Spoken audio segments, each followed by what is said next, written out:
Go. Time now for some quick hits. We gotta move quickly. There's no time. Move fast there, come on! And here we go on a Tuesday, May the 4th installment of Quick Hits, America and the world's favorite sports talk radio segment. And we have a lot to dive into this morning here on Quick Hits. Before we do that, though, let me tell you all about Freol Deep Penetrating Oil. Industrial strength Freol spreads deep into rusted or frozen parts, freeing them with ease. The 3-part formula delivers 3 times more lubricant, takes less spray, less torque, and less time than any other penetrating oil to get the job done. Freol is also body shop safe, which means it's safe on paint, plastic parts, and is silicone free. You can find Freol on these shelves at any AutoZone, O'Reilly, or Napa Auto Parts store, and also at select Walmart stores. We begin Quick Hits by talking about the comments that Joe Judge, the head football coach of the Giants, made on the Michael Kay show on ESPN New York yesterday. Joe Judge revealed that the injury that Daniel Jones suffered actually was a lot more serious than maybe the team originally let on. Look, I'm very pleased in the progress Daniel made last year. I really am. And let's be honest about this guy. I mean, there's no excuses, but he didn't have a spring to work in a new system. He didn't have preseason games to get a feel for it and build chemistry with his teammates. We did the best we could in training camp. And ultimately, it took a little bit more time to acclimate an entire team to a new offense going forward. But I'm very, very encouraged. I was very pleased. And but he's fun to work with on a daily basis. In terms of the injury, look, Daniel's the last guy that's going to use anything as an excuse. What I would say about the injury last year is, look, it was much more serious than maybe, people thought on the outside. And I would say this, I'd say probably 90% of the players in the league who would have had that injury, including quarterbacks, would have been on IR for the remainder of the year. That's just the reality of it. It was much more severe than, maybe he allowed people to know or the information that was put out there. And we're going to protect our players by not disclosing everything about their injuries, to be honest with you.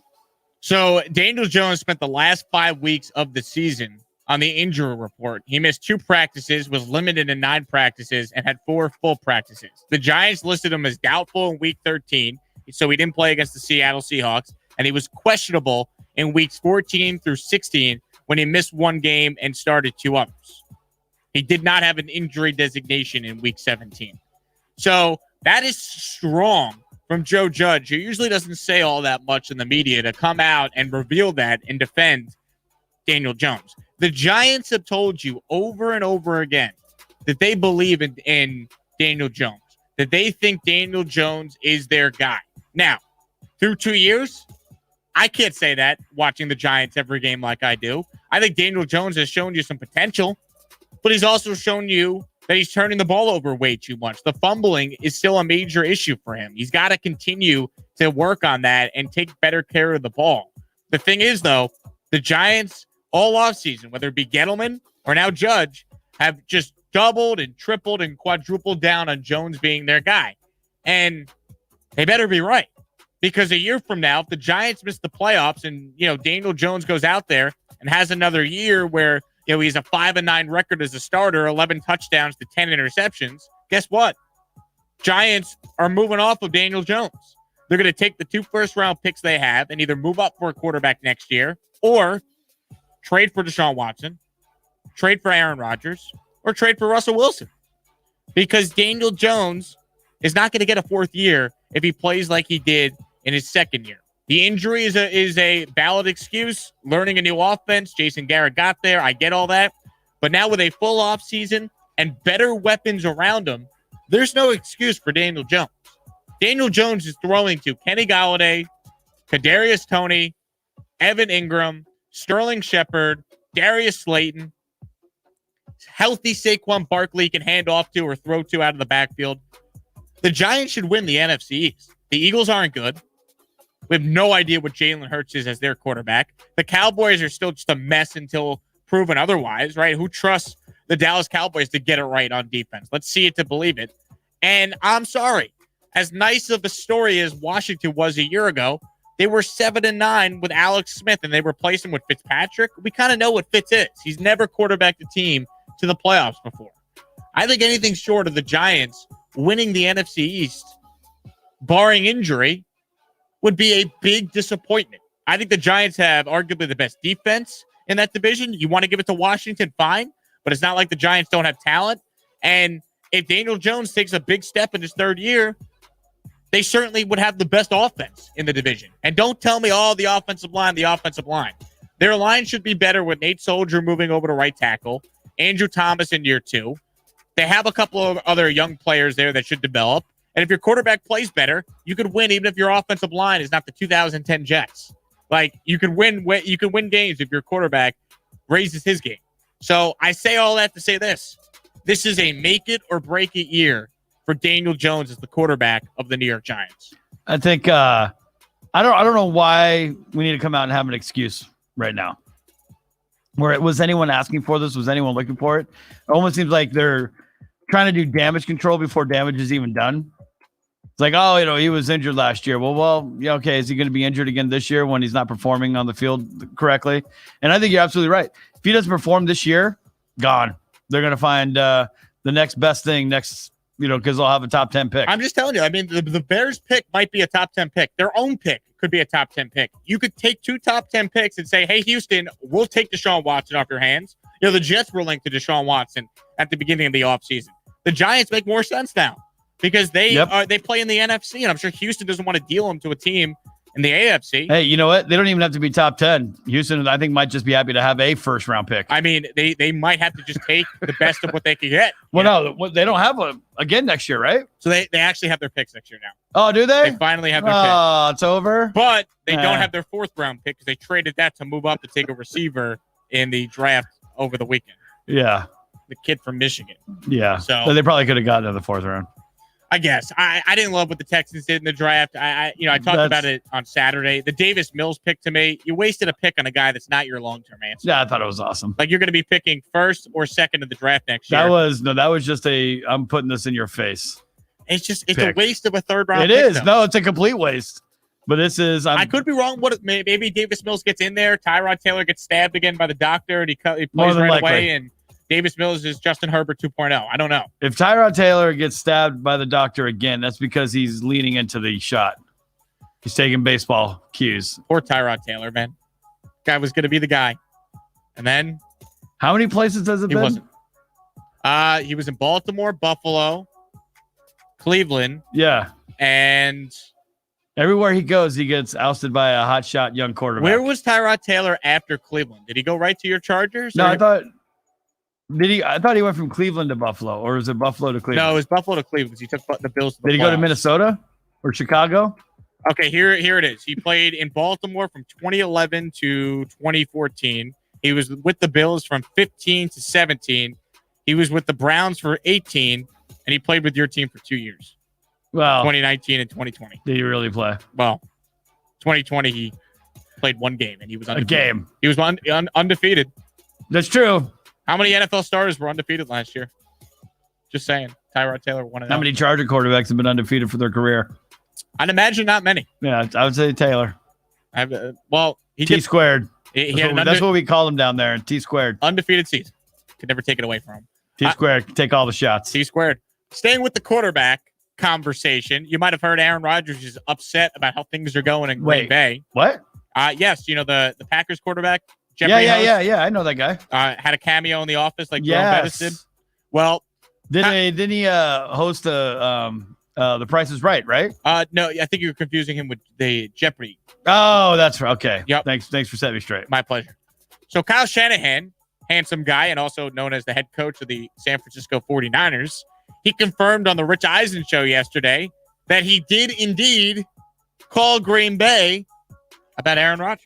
Is it any truth that you called the Packers upon hearing these rumors about Aaron Rodgers to see if that could work out potentially? Yeah, the exact truth is I don't want to wake up the next day on Friday and see Aaron Rodgers, one of the best quarterbacks in this league, traded without doing any due diligence on it. So I just called Matt and asked him if there was anything to it. And Matt told me I'd be wasting my time if we had Lynch call. And so Lynch did not call anyone the next day. But yes, I did reach out to Matt the night before and asked him hey man, I don't want to wake up the next day and see that Aaron was traded for something. I didn't at least look into it. And so that's what I did with Matt, and he gave me a very quick answer. So I didn't even tell John to call Goody. So I think that worked out, I guess. We were happy to get our guy, and hopefully it'll work out for them. I was going to talk about some of the comments that Shanahan made there, but I got to bring this up. What was so funny about him being like, oh, I told him not even call Goody. And then they all just started laughing on the Rich Eisen show. At least now we know what to call the Packers GM. Goody? Yeah, because that last name is a real pain. That last name could get a lot of radio hosts in trouble. Yeah, but we call him Goody. I struggle with the Packers GM's name. Normally, I like to get names right. Yeah. But that's the one name where I'm kind of like, the Packers GM. Yep. Goody. So. Are you surprised that Shanahan did that? No, I think every team should call. Every team should have called. Even I don't care. Lynch should have called too. It's called due diligence. You call because you never know. You hear a rumor, say, hey, what would it take? Like last year, Jamal Adams, or I guess this was 2 years ago, Jamal Adams was mad that Joe Douglas listened to offers for him during the trade deadline in 2019 when the Jets were 1-7. And it's like, Jamal, if teams are going to call about you, it's organizational malpractice if the Jets don't pick up the phone and find out what a team is willing to give you. And it turns out they did pretty well when they traded him. They turned him into 2 first-round picks and a third-round pick. So please, if a team calls, you answer. Every player can be traded. There's no such thing as a player that's untouchable. Yep. Every team has a price. I'm certain the Patriots during their heyday had offers for about Brady. John Lynch called Belichick about Brady. Yeah. That was a real thing that came out. You know, I mean, you would think that it's untouchable, but no, first and foremost, and, you know, we say this all the time, the NFL is a business. There is no fanfare. They don't have what baseball did or what basketball has done in the past where they have a retirement tour. NFL has no retirement tour. Once they're done with you, they're done with you. Exactly. And there's no such thing as a player that's untouchable. Now, there are guys that are certainly harder to trade than others. Like, good luck trying to get the Angels to trade Mike Trout, as an example. But everyone's got a price. Like, if you called the Chiefs and offered them 40 first-round picks, they might have to listen for Mahomes. Never happened, but that's a real thing. They would have to. Yeah. Like, oh, we'll give you our first-round pick for the next 40 years. I don't even know that's allowed. But, like, the Chiefs would listen. Duh, they'd pick up the phone. They would listen if you said, hey, I'm going to give you our first-round pick for the next 5 years. They'd listen. Or, no, 10 years. The length of his contract. For the next 10 years, you get our first-round pick. So here was a trade scenario that I once thought of with Cody Stutes back when we did radio together. Cody made the point, well, what if a team called the Chiefs and wanted Mahomes? And the offer was, as long as Mahomes is the starting quarterback for the team that you're trading him to, we get that team's first-round pick that year. So let's use an example here. Say Mahomes gets traded to the Chargers. Bad example, same division. Mahomes gets traded to the Packers, right? Every year Mahomes is the week 1 starter for the Packers. Or every year he starts, you know, the majority of games as the starting quarterback. The first-round pick for the Packers would go to the Chiefs. Like, that would be the only trade you could ever make for Mahomes. Yeah. Like, every year you get that team's first-round pick for basically having Mahomes' services. I guess 1 year you have to hope that maybe there was an injury and it only caused him to start 7 games instead of 8 or something like that. something crazy like that. Whatever the deal is, that'd be the only way you could get it done. And that probably wouldn't be enough because why would the Chiefs ever trade that guy? He's that good. No, I mean, you know, and then we're not saying that, and we're just giving you a weird example that there are untouchable players because you just can't throw enough draft picks. We thought Deshaun Watson would be untouchable. And, you know, you had the Jets put together a nice package. Texans should have jumped all over it in hindsight, right? Yeah. I mean, who knows if the Jets even actually got to a stage where they offered. Right. It seems like Casario was dug in on not moving him until at least we got closer to the draft. Yeah. And then boom. But in hindsight, they should have taken anything. Yeah. I mean, look, they could be sitting with Zach Smith right now. Zach Wilson. Well, they didn't know Deshaun was about to get no, of course not. No one 22 civil lawsuits. Right. So there you go. So I said hindsight. Yeah, I get it. Let's talk about a team that's very near and dear to my heart. The New York Knicks. 118-104. The Knicks win. How did they get it done? Behind a vintage game from the youngest MVP in the history of the NBA, Derrick Rose. Knicks clinging to a 5-point lead. Rose looking to shake him up. Rose gets inside, left-handed, flips it up and in. Derrick Rose does it again. The Knicks just continue to win. They win on the road last night in Memphis. Second game of a back-to-back. So the Knicks start this important West Coast swing with 2 consecutive wins. Last night, they were kind of starting to slip in the fourth quarter. But down the stretch, Julius Randle and Derrick Rose were the difference. Rose has been so good since the Knicks have acquired him. It's been ridiculous that they got him for basically a bag of used basketballs. I mean, it's just insane how good Derrick Rose has been for them. I mean, last night, he was vintage Rose. He had 20-something points, clutch buckets down the stretch. He's running the offense. Randall pours in 28 points. And the Knicks now have won 12 of their last 13 games. Remember that one game they lost to the Suns that snapped their 9-game winning streak? They've responded with 3 straight wins after that. They're now 37-28. They're a game and a half up on the Hawks for the 4th seed, 2 up on the Heat, 3 up on the Celtics with 7 games to go. The Knicks have a legitimate chance to finish as the 4th seed and host a playoff series at Madison Square Garden, have a home court advantage in round 1. I think the ceiling for the Knicks this year is to win a round. If they finish as the 4th seed and they get the 4-5 matchup with Atlanta or Boston, I think the Knicks could win that, and I think the Knicks could get to the second round, which, given the fact, as I talk about a lot on this show, the over-under for the Knicks was 22.5, and they already have 37 wins with 7 games to go. So they're going to pass it. It is one of the best years the Knicks have had, really, in the history of their franchise when you talk about it from an expectation standpoint. When was the last time they made the playoffs? 8 years ago. And last night, the Knicks clinched their first winning season since the last time they made the playoffs back in 2012, 2013. See, you know the best thing about this? You didn't see it coming. Oh, that's what makes it so special. That's what makes. I mean, you saw the trust the process type of deal happening, and it's like, all right, there's a plan in place, but you never saw this coming. Beginning of the year, my hope for the Knicks was they could maybe battle for a spot in the play-in tournament. Like they could be the 10th seed and get in, and you could build on the younger players playing well. Just get past 22.5, really, right? They just beat your win total, right? Well, they bring in Derrick Rose, midway through the season for Dennis Smith Jr. and a second-round pick, and Derrick Rose has gone out there, and the Knicks don't lose when he plays. No, honestly, the skill level has always been there. It's just his injuries have always been what has plagued him. I mean, it's one of the most unfortunate things for a basketball player ever because of the injuries he suffered. But the skill has always been there. We've known that. And if you have a healthy Derrick Rose, injuries are staying away.